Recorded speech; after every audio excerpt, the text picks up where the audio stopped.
Good evening, ladies and gentlemen, boys and girls. Welcome back to the MasterClass. Mr. Orchard, how are you, my friend? I'm well. I'm in my happy place. I'm in my shop. Love it. Love it. Guys, gals, drop in the comments where you guys are tuning in from. We already had a list going. Off Axis, Suitor Family in West Virginia, Camp Grands, Four Eyes FPV is in Ohio. Steve is in Olathe. I think that's Kansas. I forget.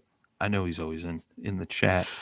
I'm not great at geography. That's why I married my wife. She is, so we balance each other out because I love history.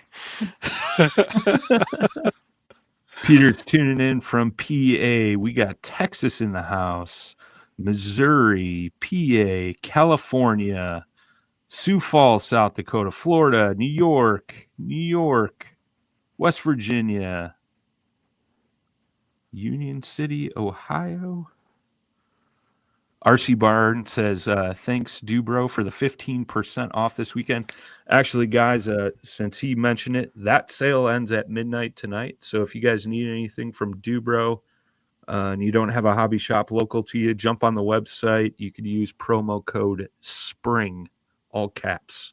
Wishful thinking. Spring means flying. So I got stuff to build, man. I don't need spring yet.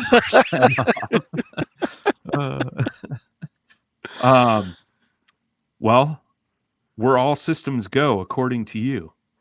Well, we're gonna try to get all systems go.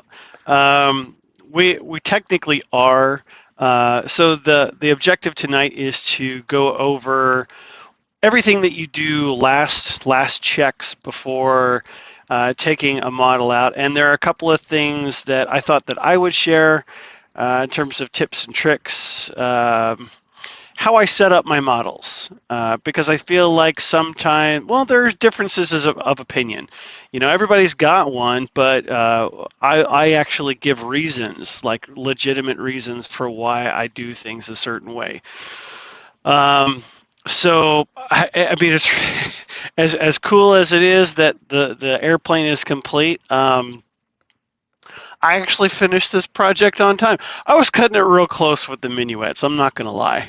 Sure. It I came was down to the wire with those. It really did. I was very, very driven to try to finish that on time, and it ate into some family time. So, made a commitment. I stick with my commitments, but I do know how to finish a project on time. Thus, my title for this evening. But yeah, so geez, Brian, what did we cover last time? The fiberglass work, right? Yeah, it was a fiberglass work around the retracts, which turned out beautiful, and the plane is looking good. I saw a photo over the weekend. Yeah. Wings attached to the fuselage, so. Yeah, I finally got to a point where I got the wing mounted and dropped the gear, and she sat on her legs for the first time. And I got to see what this airplane looks like. And guys, she's a looker. We'll get into that in a minute, but I do want to take a minute, since we've had a couple of weeks. If you've got any additional questions about fiberglassing, feel free to Kermit the Frog type those in the comments below, and I'll try as best I can to address them. Again, I don't claim to be a full expert. Brian claims that I'm a full expert on everything. So I will do my best. But it's really been a fun project to wrap up. So after talking about doing the glass work last week or last MasterClass, I did wrap everything up, got everything sanded, sand primer. I think I did two coats of automotive primer, and then 2 coats of base white primer. So that's four coats of primer total, but it looks super smooth. And then because it's yellow, I did an initial light mist coat of the yellow and then 2 additional wet coats, just because yellow. Everything likes to bleed through, and so to make sure I had a nice even finish, put the yellow on, and then while that was still wet, I did an additional wet coat of clear, the 1K clear that I have. And then because you have 3 really wet coats, I let that whole thing cure over the course of 24 hours. And then because I knew that the 1K was going to be a little bit soft, but I didn't want to really rip it, I used a heat gun to pull the masking tape off. It softens up the paint, and it also softens up the adhesive of the masking tape that I used. That way I didn't really rip anything, and the transition looks great. It looks like a metal panel that overlaps other metal panels. It's exactly what I was going for. So I'm really pleased with the outcome. The gap is invisible where it was very clear before. The cracks are gone. Everything is super strong. The paint looks amazing, and I couldn't be happier with the result. Any questions pop up? I don't see any. Nothing Oh, yet. I was wanna pulling see up it? the photo. So that's the photo on the ground in the shop. I had another project on the workbench, and I didn't want to pull it off because I was going to come back to it that day. But yep, that's it. So let me change my camera. Do I remember how to do that? Yes, I do. Okay, there we go. All right, welcome. All right, so get off my little stool, get out of the way so I don't trip and fall on my face in the shop. So here it is. Here is the Midwest Texan, and I'll try to tip it up a little. I've got the wheels sort of chalked on a masonry level that I have, but as you can see, there's nice transition. It's hardly visible, but it's different enough and blends in well with the cowl, as well as the oil cooler intake. Looks really, really sharp. I went through all of the rest of the covering and hit the black in particular with my iron and made sure that that was nice and smooth. Did a little bit of run of the color on that, and that cleaned up, just wiped real quick with some acetone on a paper towel. Picked that right up off the yellow, no problem. Some other bubbles, I went ahead and applied some heat there as well, just to redo the adhesive and get it to stick back onto the balsa, re-shrink, because this film covering does expand and shrink over time. Some additional things, there are little pieces that I mentioned to cover up holes.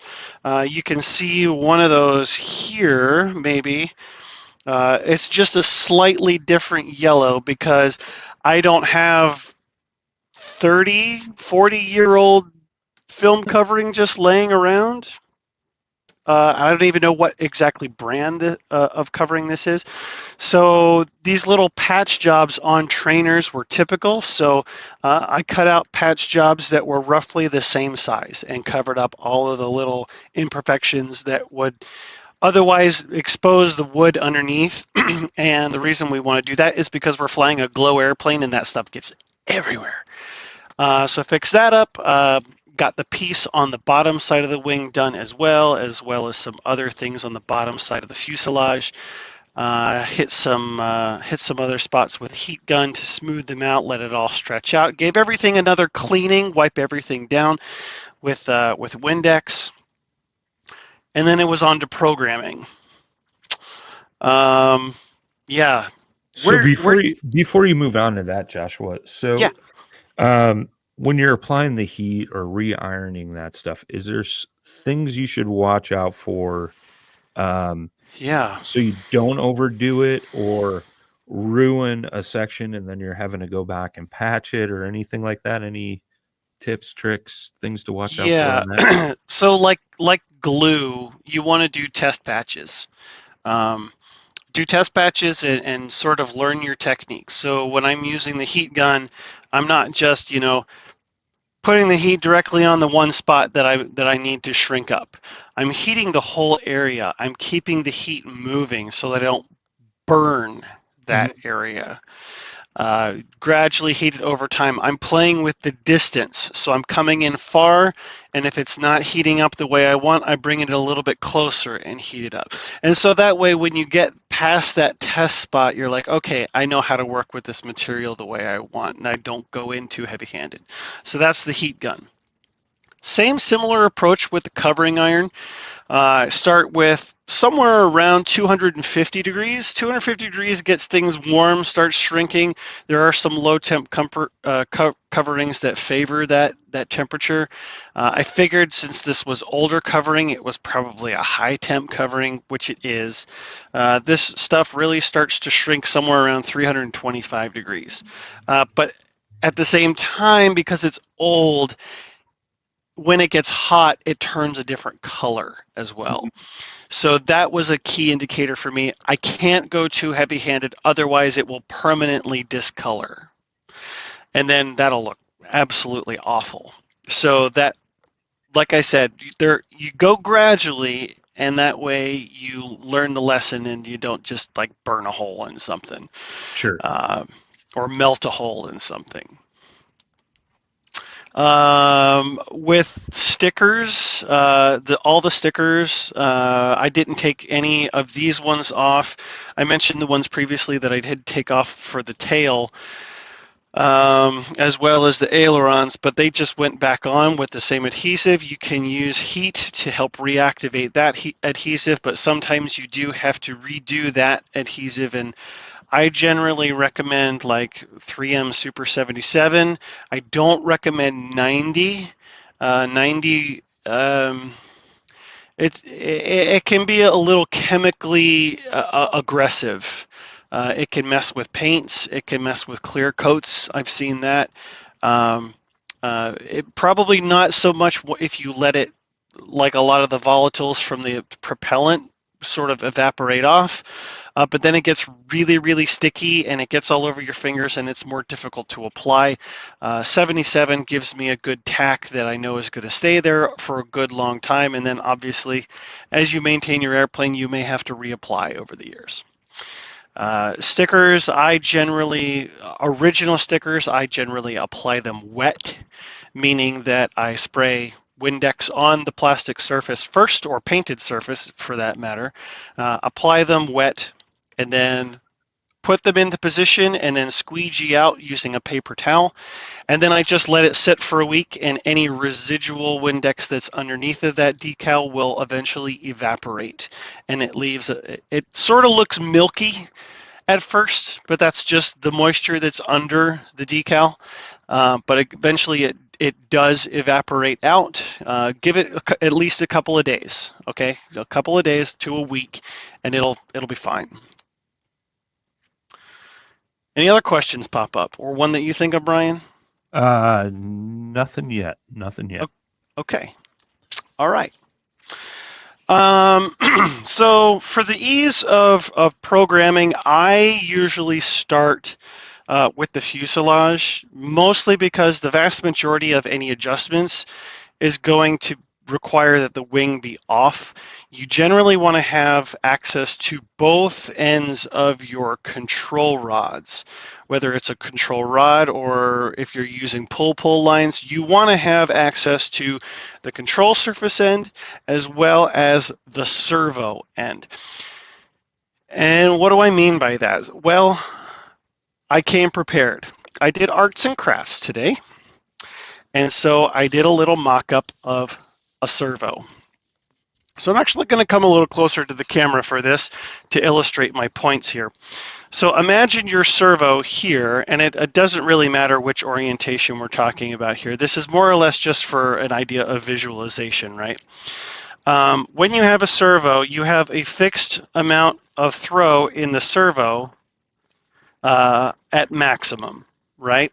This is assuming no programming or limitations within the radio. Now, you have to think of a servo more or less as effectively a stepper motor.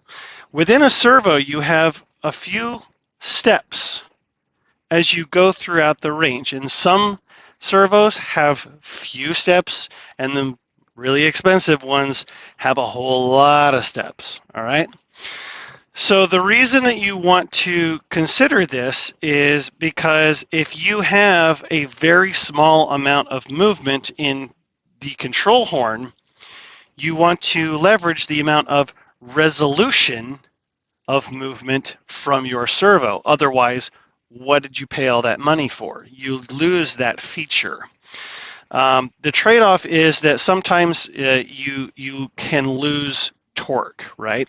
So as you would move this in on the servo arm, not the control horn arm, you get a more finite movement on your control surface at the sacrifice of resolution, right? So if you do little tiny movements here, you're going to have even tinier movements here that sometimes, because of friction and other constraints, you're not necessarily going to see movement on the control surface, okay? In addition to that, you're losing torque because of this vector, all right? So with all of this, you've got all of these factors to consider mechanically. And so I always try to target having my servo work at its full deflection and try to match the servo push rod and control surface arm to match the target deflection that you're going for. Now, where does that come from? Brian, you have a picture prepared. For this particular model, we got it from the plans. Yeah, so that's part of the reason why a lot of times you want to go hunting for the plans. And being able to reference those plans, or sometimes even they're in the instructions. I know top flight models, they're in the instructions, not on the plans. So being able to check your control throws and making sure that you're getting them accurate for their recommendation. Why is that important? Well, say your elevator authority is lower than what they recommend. Well, it's going to be more difficult to come in and land safely, and then you could lose control of the model, okay? What if there's not enough, or sorry, what if there's too much? Well, you can, if you really yank on that elevator, you can stall the tail and you'll go into a spin and lose the model that way. So there's that reason. And it's sort of the same with any of the other control surfaces. You can lose control of the model if you don't have enough or have too much throw. So you try to feel out the sweet spot, and usually the recommended throws are good. The other one is that on this particular model, Brian, if you'll flip back to that, yep. You'll note that on the aileron, there is 7/8 of an inch of throw up and 1/2 of an inch of throw down. Brian, do you know what this is called? I do not. Well, this is called differential, aileron differential. And the reason that we do this is because when an aileron deflects downward, you end up inducing drag on the wing at the tip of the wing. And that induction of drag will induce yaw as well. And so by having a little bit of down and more up, you help reduce that yaw moment from the aileron throw. So that's why we use differential. So with this particular model, once I looked at that diagram, I said, okay, well, before I even start messing with servos, I have to go get another servo extension and set up another channel on my radio. So I did that. All right, so back to this diagram. So what I want to talk about is, so say we want to get a specific amount of throw. Well, how do we do that? Well, we can change this obviously and get less throw, but we've got only so much throw here. Well, say we want to still use the same amount of throw, of the servo, but we need less throw on the control surface. Well, that's easy. we just change the hole that we're using on the control surface. Now, obviously, the length has to be adjusted. That's why we try to factor in length on both ends of the control surface. This Z-bend is just for demonstration. I prefer to have adjustable lengths at both ends of my control rods. So now we've got loads and loads and loads of throw, almost to the point where it's just crazy out of control, and we end up with a mechanical lock here. All right, so that is one of the risks that you play when you start messing with this. All right, so if we go down here, we end up having the same amount of throw for the same amount of movement on the servo because they're the same, right? And if you go up and up and up, that's what changes, but you are changing the torque profile of the servo, right? So up here at the top, you'll have a certain amount of torque that will be applied, but in order to get that torque, you have a torque limit on your servo, you will end up drawing more voltage. Okay, so you'll have more current, or not voltage, sorry, you'll be drawing more amperage, and that will create a strain on your electrical system. So if you don't need as much draw, you can move down where you get more of a mechanical advantage. With the lower setting, you have the same amount of throw, so that's a factor as well. So that's why you may consider going up and down this way. All right, so that's sort of a good visualization of how I make the determination. First and foremost, what I do is try to maximize the servo movement so that I maintain its resolution, and then mechanically sort how far I need the servo to move. Or sorry, how far I need the control surface to move, okay? So in this case, when I went to check the deflection on most of my control surfaces, I did actually need to increase their throw, and I was able to just simply move to an inner hole on the control surface and increase that deflection. Now, you get to a point where you may be splitting hairs. I always go to the point where I am over-controlling, and then I back off using the radio programming, because that's really the best way to do it. If you don't have enough control, that's more of a problem than having too much. So that's where the radio, the computer programming aspect comes into play. And I can't cover every single radio that's out on the market. I'm familiar with Spectrum. I'm familiar with FreeSky, Ethos platform, as well as Edge and OpenTX platforms. I'm vaguely familiar with Futaba. It's been a few years since I messed with Futaba. But high-tech radio system, the old high-tech radio systems, I'm not very familiar with. So yeah, consult your manual and try to figure all of this stuff out. So then you're just trying to target all of those control throws with your radio. This includes setting limits on things. So for this particular model, I had to set limits on the Retract. The Retract piston for the Robart gear, it only travels so far, so I had to program that, setting those end links. And that was based off of physically looking inside of the bottom of the fuselage, seeing the length of the piston and how far it was traveling, and then setting it in the computer aspect of the radio. The same thing applied to the throttle for the engine. I've got a throttle hold or throttle kill switch that essentially chokes off the radio chokes off the engine, since this is a glow engine. Otherwise, it would be like it would be linked to an optical kill switch on a gas application. That way you're cutting the ignition rather than just trying to choke off the engine itself. So those are the two big ones, and then from there it was a matter of putting everything together and checking again for leaks in the Retract air system. Hey Brian, I mentioned something to you this morning.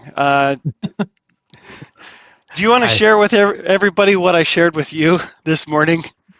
I had a panic attack because I don't know much about retracts, and the text message I got was the retracts lost 5 psi over the past 48 hours, and Yeah. I was like, "Is that good or bad?" You're scaring me, and lo and behold, it was really good thing, and It's very good.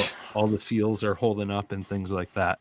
At Yeah. some point, we got a couple questions whenever you want to break. I just wanted to throw that out. Yeah. Well, that's that. Why don't we do that now? Go for the questions. Okay. We'll go back to Rick. This goes back to when you were talking about ironing covering. He says, do iron-on coverings reach a point where they will no longer shrink after multiple heat applications? Yes, unfortunately they do. A lot of it comes with UV exposure. So if you have an old model that was very well loved and flown a lot, you'll end up getting brittle covering. I actually had a model that was so old and so flown that I literally flew the covering off of it. The one of the panels, the covering just let go mid-flight, and it was just flapping around. And it was everything I could do to land that plane and recover it. And then I took it home and recovered it with fresh covering. But it can be a catastrophic failure like that. It can be something as simple as like you touch it and it pokes a hole in it. You go to repair it and it just crumbles. It loses its elasticity effectively because it is a polymer. It's a plastic. It's going to happen anyway. Sunlight, the UV radiation just sort of accelerates that process. So be prepared to do a complete recover at some point if the airplane manages to live long enough to do so. Sorry. RJ asked, do you apply a clear coat on top of the decals when applying those? That's a good question. It depends on the model. If it's a model I kind of don't care about, then no, I don't want to waste it. I mean, I kind of don't care. But if it's a nicer model that I know I'm going to fly with respect and it's going to last a long time, sure. More often than not, you're getting a gloss on gloss, like a gloss finish decal and a gloss finish airplane. So, you know, you can choose to clear or not. Clear does help the decals stay on. But like, for example, the pea shooter that I'm working on, I'm going to be doing a matte finish over the whole thing because I went to the museum and saw it. Nice. And it's not a high gloss. It's more of a satin. And matte clear coats that you get now when you put them over top of a gloss finish like this, you get more of a satin finish. Getting into the electronics, George asks, what are your thoughts on an RDS setup for control surfaces? Okay, RDS, wow, you're really digging down into the rabbit hole. Okay, so RDS, for those who aren't familiar, RDS, okay, so think of it like essentially as a pin in slot. You have a slot, and then you have a pin, but the pin has a bend in it. And as that bend rotates, it's in that slot. And because there's a low friction in that slot, it'll make the control surface deflect. I've done it. I think it depends on the model. It can't, in my opinion, it should never be used on anything that is particularly large or particularly fast. Reason being is, number one, that slot does wear. Unless you're going crazy and you're using like Delrin as the liner and you're using like a titanium rod, it's going to wear. If you're using steel, the steel does eventually wear down, even though it's metal on plastic, and you certainly start cutting grooves in the Delrin over time. Okay, and not to mention the torque that you're putting on that. you just don't have as much control. You have to have really tight tolerances to avoid slop, and if you overspeed the model, you can get a lot of flutter out of those if you don't have really tight tolerances, and you end up like shooting a whole bunch of graphite powder into those to help lube them up without, a liquid lubrication. So there's trade-offs, right? There's serviceability, but what you can get is some really, really scale-looking control surfaces that the movements are really, really nice, and there are no exposed control horns, and you get a much more scale finish. So worth the work if it works for your application. But it's certainly not something for the average modeler. I'll leave it at that. I've tried to discuss with Brian options for an RDS system offering from Dubro.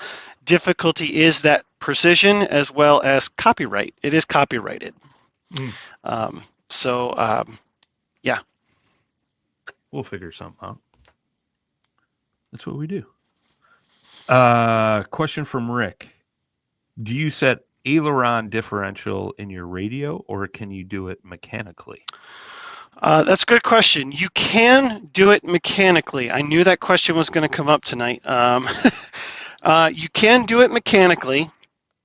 However, you get into a situation where you start messing with uneven torque on the servo. So that meaning essentially you're taking disregard that. So effectively what you're doing is you're having the center offset by the position of the servo arm. Okay, and so when the servo moves this way, because it's rotational movement translating into linear movement, this movement here is less than this movement here. Okay, so that's where you get your differential from.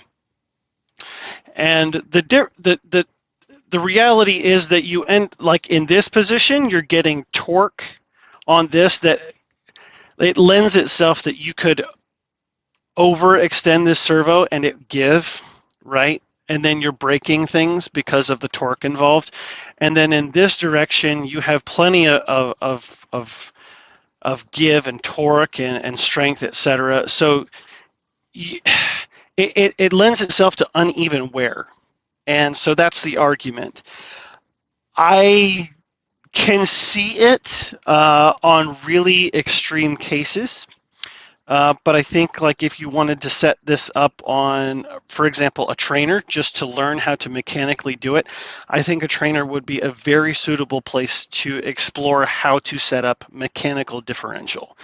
But with computer radios, it's stupid simple. Literally, there is a setting in my radio called differential. And I have one mix that controls both servos, and I hit the differential, and it was literally a matter of controlling the surface in one direction and then measuring the opposite one and dialing back the differential until I met the measurement. It took me like maybe 3 minutes to set up my differential. So pick your poison. Yeah. Good knowledge to have, but I mean, yeah. I'll stick with the trainer. That's where I'm at right now. I mean, that's the beauty of trainers. That's what they're for. You can't just look at a trainer and think it's a one-trick pony. I swear by having a high wing trainer. I have one. I have a SIG Cadet Senior, and I love it because I can do all sorts of things and use it as a test bed to learn things. I learned how to banner tow. I learned how to do better bomb drops, more precise bomb drops. I learned how to, do formation flying. There's doing more precise maneuvers, like scale maneuvers. There's so many things about a trainer that you can use because it's a safe place. It's like when you're a kid and your mom puts you in the playpen because she doesn't want you to fall down the stairs, right? The trainer is a safe place for you to try new things, and so once you have a trainer, don't ever get rid of one. Just don't. I like it. I like it. Speaking of bombs dropping, I'm going to drop a link to one of Joshua's videos after the show. Go and watch this. It was kind of genius. He's got remote control torpedoes he's going to be dropping. So Yep. Check it out. You'll like it. That'll be fun. That'll be fun. Do we want to give something away, Brian? I've been yammering on for too long now. You got a question? Yeah, man. I came prepared. I came prepared for class. Okay, so let's do a set of ball wrenches, and I'll give whoever wins the set of either standard or metric, whichever you prefer. Yeah, these are really nice, guys. I have the rack ones like bolted to my bench, and I can just pick them up and use them at any time. Very, very handy. Yeah, good quality steel and all the things, and you'll break a screw before you break the wrench. What oil does the Pratt & Whitney R1340 engine require on the Texan? I will accept 2 answers.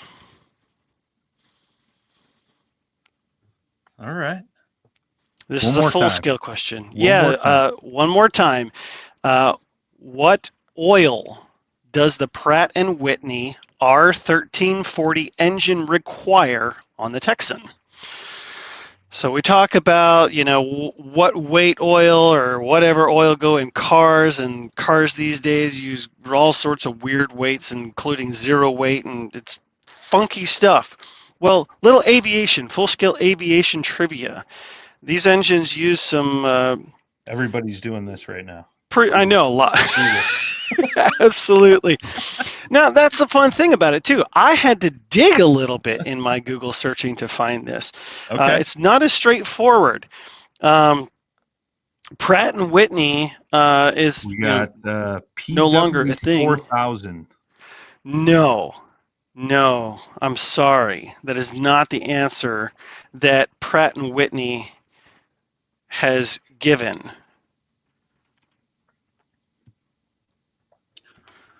I always feel like we're on an episode of Jeopardy when we're waiting for the answers to come through. Yeah, I can't start singing. Aero shell turbine oil 560. No, because this isn't a turbine. Sorry. Ashless dispersant 100 oil. Okay. Aero shell turbine 560. Ashless dispersant. Okay, so that's a technicality. That's what would be recommended for break-in oil. So something like a mineral oil, that was pretty typical of these engines. They would break them in using mineral oil, and then later they would use something with like detergents and stuff. Carl says I used 25 W60. Well, yeah, because so to be fair, Carl does own a radial engine on a Stearman, so I'm going based off of what Pratt & Whitney says, Carl. Okay, you can do whatever you want because you own that airplane. All right. Grant said 387. I think this is the biggest stump so far this season. Yeah. I think we're going to have to go with the Aeroshell Ashless Dispersant from Greg because that's the closest. So technically the running oil that Pratt & Whitney has recommended is, so there's aviation specific engine oils, and it's AD120 is what they typically recommend. And that's after break-in. They also recommend AD100, which is of lower viscosity, and that's to be used in colder climates like Canada and Nordic countries, mostly because it will help make starting the engine easier because of its lower viscosity. Well, there you go, Greg. congratulations.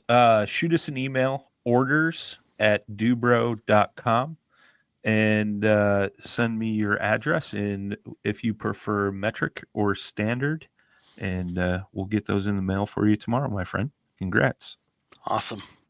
Awesome. Keep in mind when you further your selection on those ball wrenches that most of the Dubro screws are in Imperial. Correct. Yep. So, all right. Well, we have come to a moment that I want to talk about the landing gear.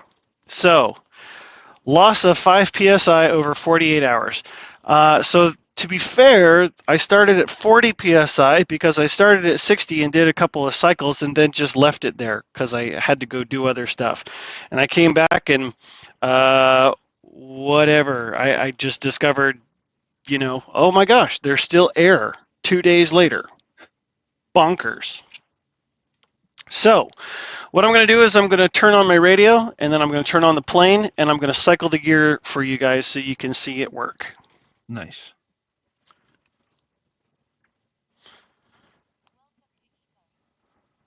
All right, so Texan is up.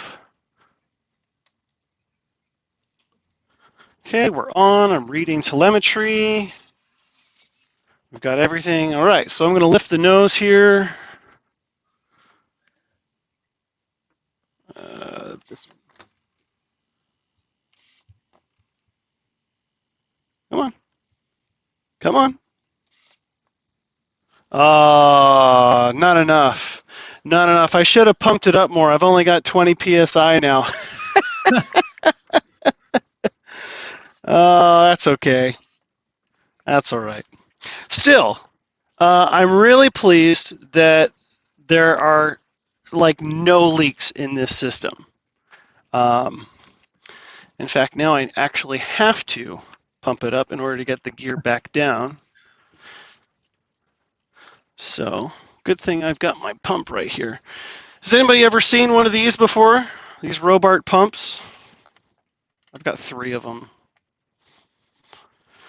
So there's little screw-in fittings and a tube, and then you just hand pump. It's kind of like a ball pump. Yeah, I was going to say like an old basketball pump. Exactly, exactly. Now the benefit of the way that this air system is set up, we actually have 2 of the normal Robart tanks. What's nice about that is you don't necessarily have to carry a high pressure because you've got more compressed mass. So with that compressed mass, you don't have to have the higher pressure to use the force. Force equals mass times acceleration, right? So we have the acceleration through the higher pressure, and since there's more volume, you therefore have more mass, etc. So you have the same amount of force at lower pressure. Brian. You're like the Einstein of I know. RC planes. I don't know about Einstein, my friend. I'm not going to claim that. No, not at all. That's on you. You're Einstein. You're the Joshua Orchard of RC planes. Is that better? I'm just me. And you're along for the ride tonight.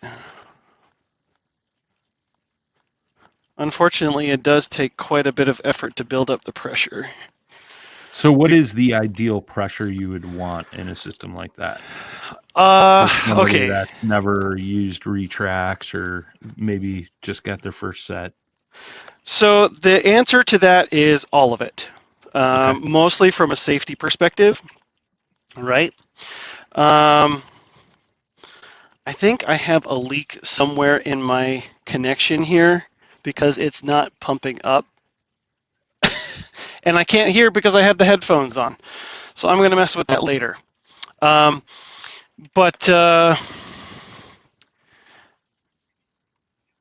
you say your question again? I'm sorry, I've been distracted by that. No, you're good. I just basically asked, like, what is the PSI you're shooting for? Yeah, in that's that right. That's system? right. And Right. you know, I'm sure every system is different. Yeah, so generally these systems are designed to run around 110, 120 PSI. And pressure scares me because I know what it can do. I've seen what it can do and hurt people. So I usually target somewhere around 100 to 110 psi. That's what I do on my B25. Okay. My Corsair, I've got a top flight Corsair. I target 110 psi there as well. Difference between this airplane and those airplanes is I have a proportioning valve. So what that does is there's a little set screw that you can adjust the speed at which the gear goes up or down. This one, it's an on or off switch, and so your pressure sort of determines how fast they go up or down. Okay.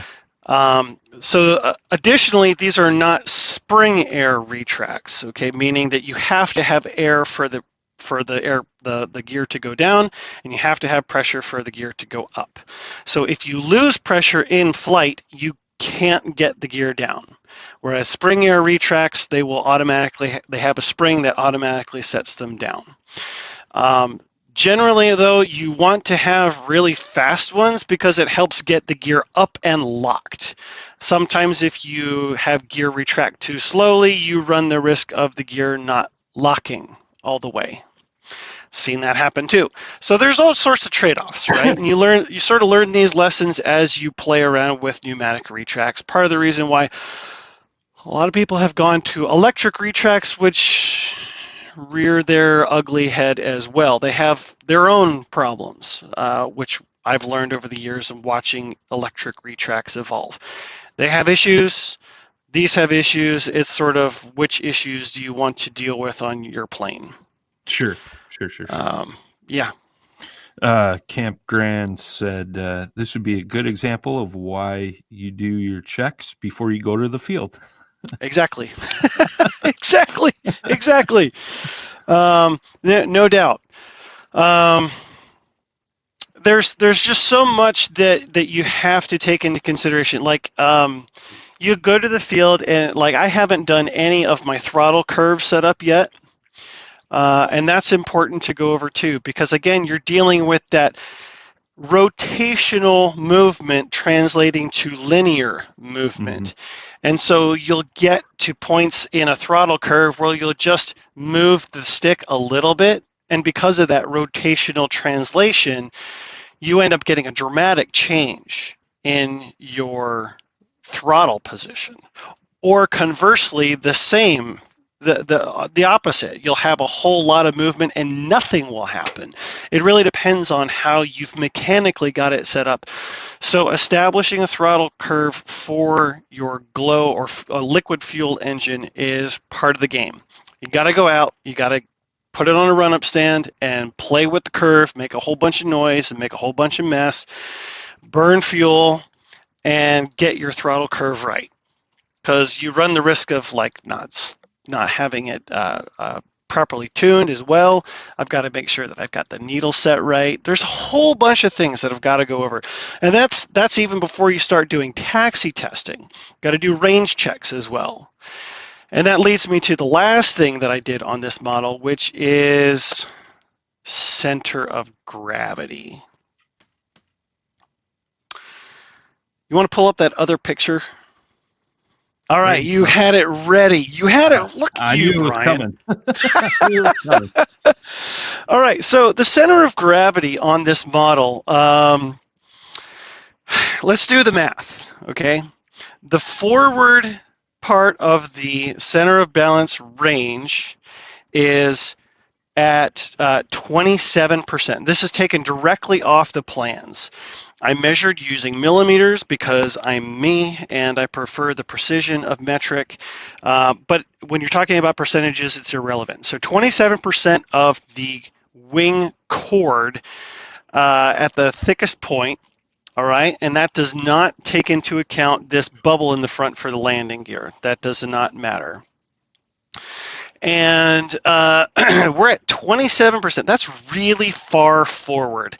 Now, putting originally there was a giant mass. It was a big lead weight that was bolted on the front of this engine. And I'll even get it out for you. It's like no joke.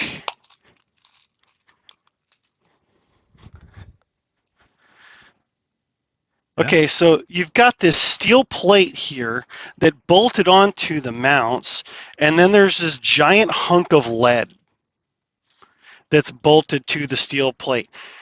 And this got the center of gravity up to almost 20%. Okay, so why is that bad, Brian? Too much weight forward? Yeah. Yeah, you get your center of gravity too far forward, what's going to happen is you're not going to have enough elevator authority to control your pitch. Mm-hmm. It'll be a very stable model, but you'll have to fly it really, really fast in order to control it. So when you come in to land, you're going to have to land at a good clip. Kind of explains why we were missing a landing gear leg at the start of this. I'm pretty sure it's mangled somewhere in someone's garbage can. It all makes sense now. Right? Putting things together, all right? So knowing this, I've reached out to people who are much smarter than me, namely people who own this model and regularly fly this model. Friend of mine, Chad Vich, depends on how you wish to say it. More often than not, he doesn't care. But Chad is a brilliant modeler. He's been around a long time, offers a number of really good products for modeling, like vinyl rivets and things like that. He has a Midwest Texan, says it flies like a dream. Center of gravity is dead wrong. His recommendation is 5.5 inches from the leading edge of the wing, which takes us back to that picture, Brian. Bring that up again. Yeah, Camp Grand said, wow, that was well engineered. Beats my double-sided tape on my wheel balancing rod. Yeah, right. That lead was not coming off. No. Yeah, so back at this diagram, there's the rear arrow, all right? That is at nearly 40% of the center of the wing, okay? Very neutral, but with such a short-nosed airplane, it kind of makes sense. Now, the second arrow, the one that is more forward, that's at the aft end of the recommended balance range, that's at 34%. And that is where this model balances. It's a good starting point. It's nose heavy, but not so nose heavy that it's going to be intolerable. I should have good control. I should not have to land at 70 miles an hour. And in fact, Brian has encouraged me to fly this model. Brian, I don't want to mess this up. Just saying, buddy. I like this plane. It's nice. Drop in the chat if you guys think Joshua should fly the plane at least once. I don't need that peer pressure. Come on, guys. Don't throw me under the bus here. You got two questions that just popped up. So Rick is asking, what is the ideal percent of wing chord measurement for the CG? Does it depend on the plane? Okay, so if it's a monoplane like this, general rule of thumb is anywhere between 25 and 33%. Okay. 33% is more often than not the case. There are a number of factors that go into that, namely wing incidence, as well as airfoil. So you can have airfoils on the tail that can induce lift, and if you have a very high lift and efficient airfoil on your main wing, depending on how you've got that lift associated with your angle of attack, your incidence with respect to the datum on the airplane, that center of gravity can shift, but it's more like shifting to the aerodynamic center, not the center of gravity. That's a different piece of math. It has more to do with the aerodynamics rather than how it sits, okay? But generally speaking, 25 to 33. So these numbers on the plans aren't necessarily wrong, they're just wrong for how this airplane is designed. And I trust Chad. I certainly trust that he's flown his model several times to the point where he did a complete overhaul and it still flies to this day. So I'm going with what an expert says. Like I said, way smarter than me. All right, there's a question from Suitor family, but I wanted to bring these up real quick. Mitch said, fly it. RC Barn had the best comment of the night. Remember, they will all fly once. The question is, will it fly again? Good luck, Joshua. I'm sure you got this. I hate you. So Suitor family says, I see wing bolts in the plans. Oh, sure. What's your thoughts on how tight is too tight so as to not snap the nylon wing bolts versus how tight is tight enough to avoid having them back out in flight? Okay, so first and foremost, I have never had a nylon wing bolt back out in flight. And second, I've never been able to tighten a wing bolt so tight that it snapped before I was literally crushing something. Well, Suitor family likes to eat spinach like Popeye before he goes. I mean, that's good. So. Great for your heart. So, for example, on this plane, I'll just flip this over so you guys can see. It's awkward. You're going to watch me be awkward in my shop, okay? But I want you to see this because I think it's important for you to see. Okay. Coming back around. All right, so how many wing bolts do you see, Brian? 4. 4. 4, okay. We've got 2 here, and then 2 more up there. I can't reach the other one. Okay, so we've got 2 nylon wing bolts in the rear, and then I have 2 metal ones in the front. Why do you think that is?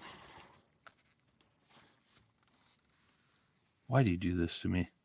I would assume the metal ones will hold a tighter fit up front, and that's where a lot of your weight is.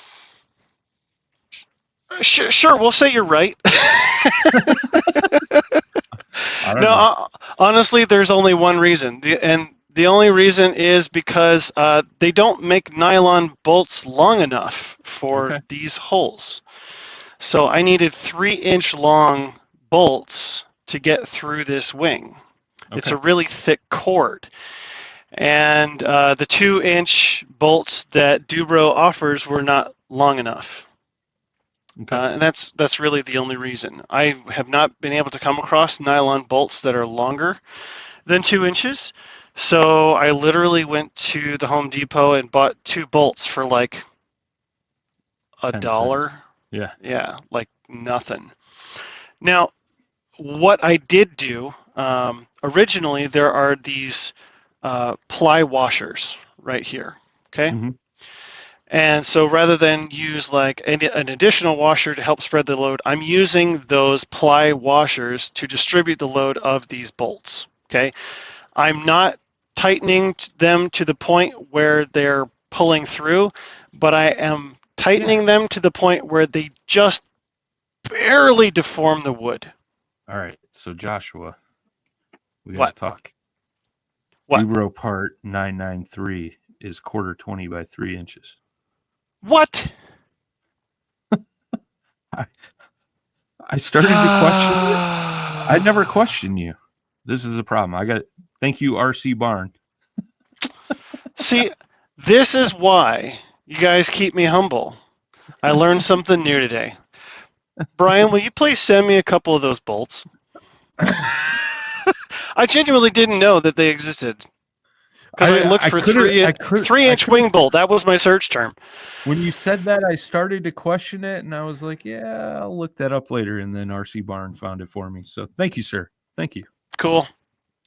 All right. Well, now that mystery has been solved, All right. So the rule still applies, though. On the rear, I 3D printed some plastic washers because I don't necessarily need all the strength of the ply, right? So Sure. I have ABS loaded up in my printer, so it was easy to draw this. It took me less than a minute, and then it took 8 minutes to print both of these. That's combined less time than it would have taken me to carve out and cut these out in plywood. That was a no-brainer. Mm-hmm. So again, it's the same idea. When I tighten these down, I tighten them to the point where I just barely start to see deformation. And then I stop. Nothing more. And using that technique, I've never had a bolt back out on my trainers, on any other plane. That's including my top flight model that has 2 nylon wing bolts. It's a top flight Corsair 60 size. So that's my rule of thumb. Cool. Hopefully that answers your question, Suitor family. Now I got to be awkward again. Oh.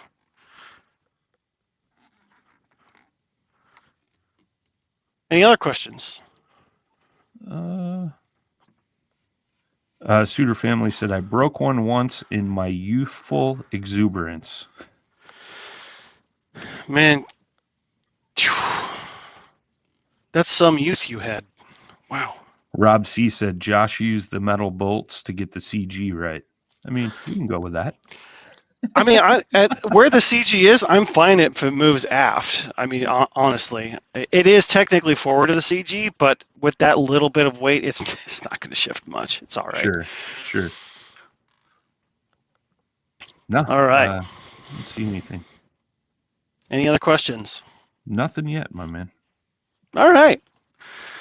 Well, clearly I've got just a couple of little touch-up things, but at this point it is just like any other model in the hangar.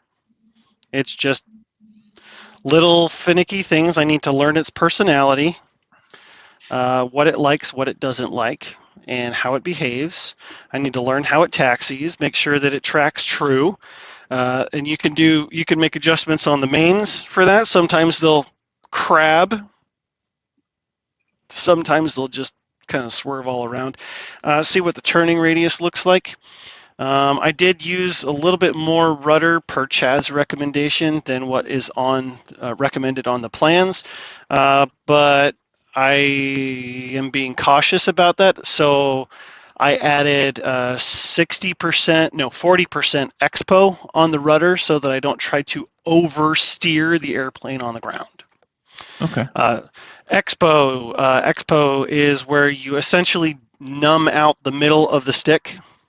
Because when you get nervous and you fly and you're jittering all over the place, I like to have a little bit of more expo so that I don't try to over control the model.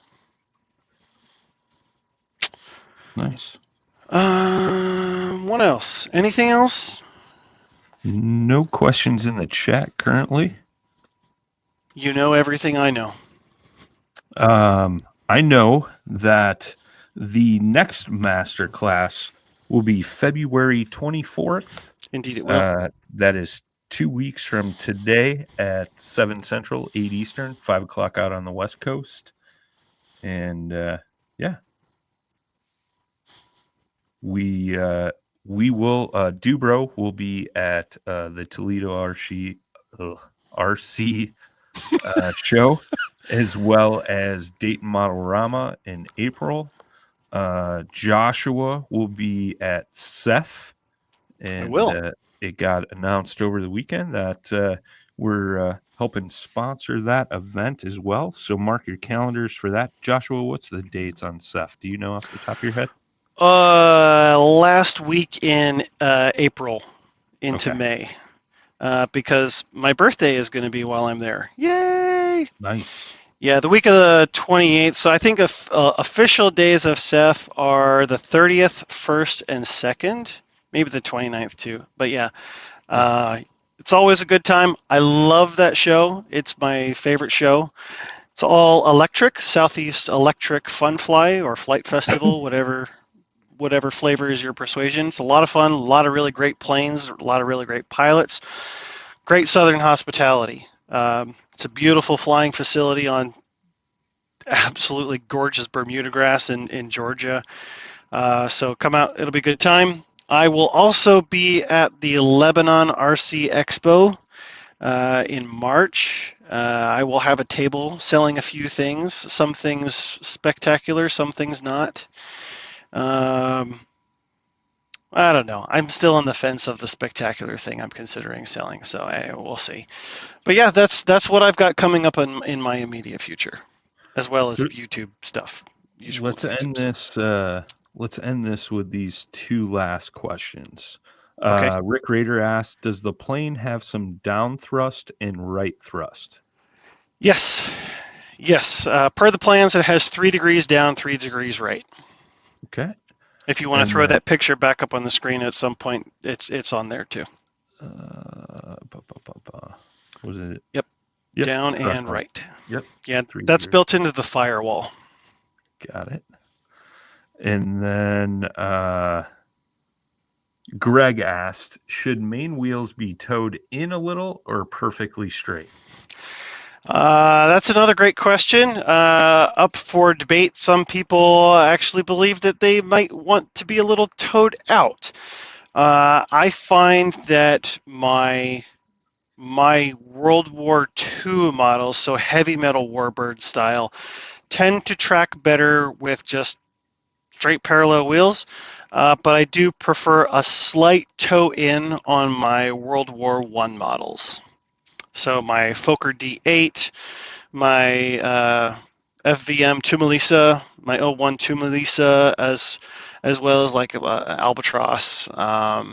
Yeah, any of my World War I era biplanes or monoplanes, I definitely have a little bit of toe in.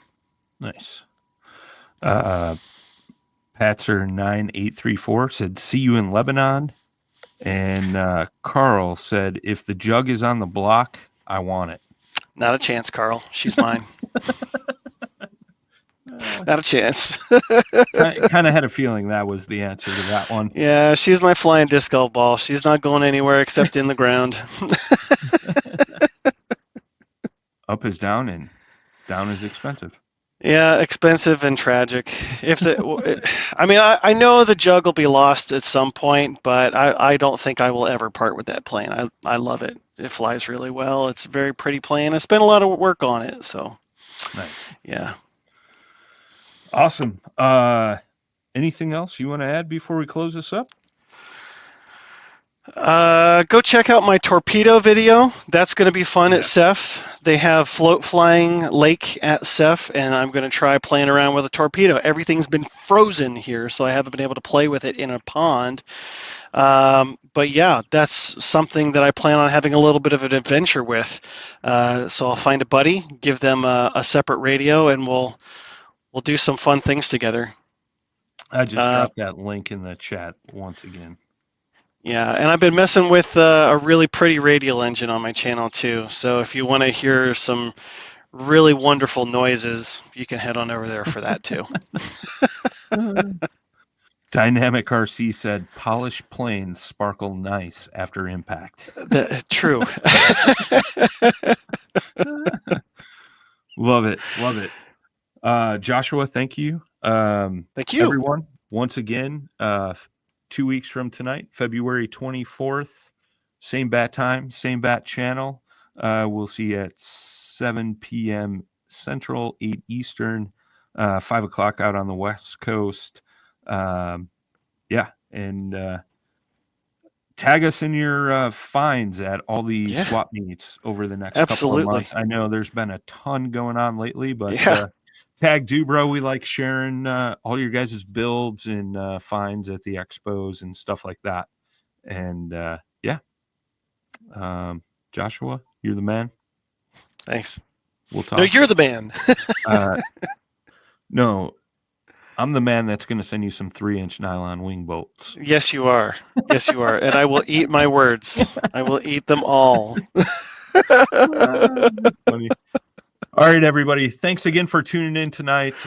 We appreciate all you. And don't forget, Dubro sale ends tonight at midnight. Promo code SPRING, all caps, saves you 15% off your order.